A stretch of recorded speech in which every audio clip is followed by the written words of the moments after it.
The dirt path that winds down the valley outside his cabin would make him question the need to go to school. In fact, going into town seemed pointless. It was good exercise, and it was a beautiful view, but there was simply nothing to be accomplished by going to school. Still, his father made him carry out the deed, along with many other chores, such as prepping the wood and lamp oil, melting the ink, and even tending to the garden. His father lived in a very old-fashioned manner, and the son preferred it that way. There were unknown dangers along the dirt path that he had to walk to get to school. Some of the known ones included wild animals, muggers, murderers, even pedophiles. But he carried no weapons for defense while his father hunted farther up in the mountains. It never really worried him. He always had an escape route planned for every part of that old trail, and he was always scanning his surroundings, looking for anything that could threaten him. But even with all his knowledge and planning, nothing could have prepared him for what was out there. What he saw.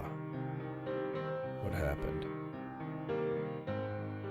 It all started several months ago when he was walking home, and on this particular day he had a nagging feeling that he was being watched. While he was walking, he kept seeing these things. They were mostly hidden by the trees, but he could see enough to make out that they were definitely humanoid in shape. Except they were twisted into the wrong shapes and angles. They were white, but looked stained with gray ash. As he walked past them, they would seemingly watch him, but they didn't have any eyes. When he was far enough ahead, they would quickly catch up, but he never even saw him move. He got home safely, but his anxiety was intense. When he looked out the window, he got a glimpse of them fading back into the foliage. His dad would refuse to believe him, despite his worry over the monsters. He didn't like the word, but somehow it was appropriate here. As the days went by, he stopped going outside. He didn't tend to the herbs and potatoes. He only left the cabin to go to and from school, because every time he went out, they were there. He got better looks at them as they followed his routine. They were tall and twisted, as though their skin didn't quite fit right.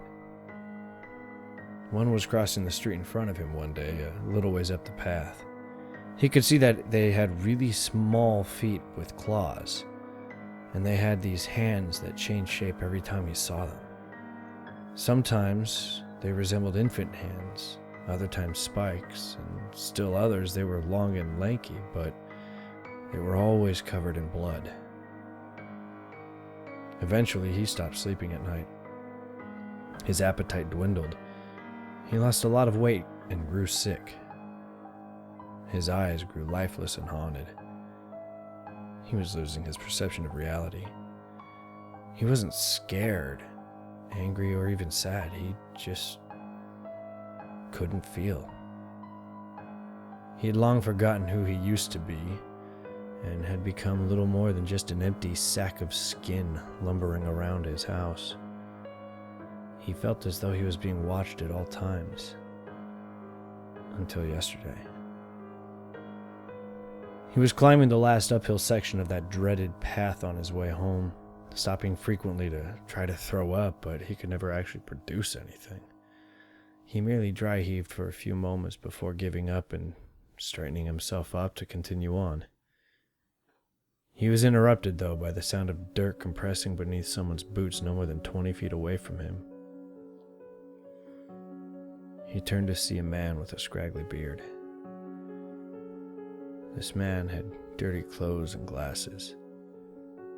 His hands were trembling as they clutched a long knife.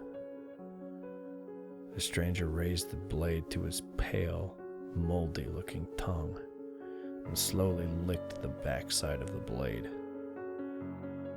The boy immediately felt his body surge with adrenaline. He looked around for one of his old paths he had scoped out, but he was too surprised and weak to make a run for it. The stranger walked swiftly towards the boy. As he did so, he spoke in a very dark and raspy voice. "Don't scream.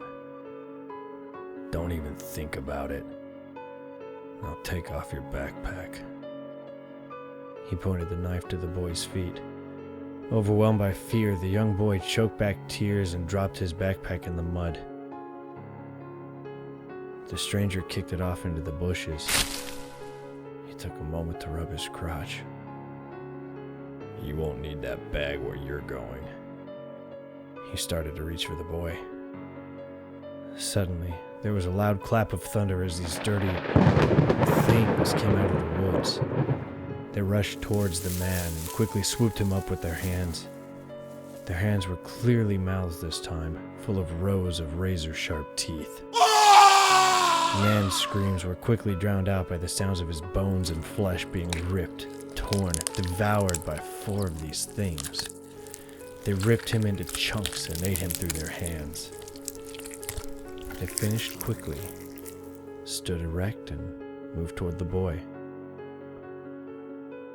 As they outstretched their hands to help the boy off the ground, their hands were suddenly transformed into what resembled infant hands. 2 of them helped dust off his clothes. One retrieved his pack from the bushes and handed it back to him. Then, just as quickly as they had appeared, they vanished back into the daylight, gleaming between the trees, leaving behind nothing but the man's knife. The boy heard another clap of thunder some distance away. There was a brief pause, and then there was more screaming, which was quickly muffled and faded away into nothingness. That day, he realized that these monsters that had been stalking him were not monsters. That day, they protected him from a real monster. Real monsters are plain. They will not hide. They will not stop. They are terrifying. As for his rescuers, the boy didn't know what to call them. But every hero had a name. He knew this. Something inside him told him that they were called the Hallows.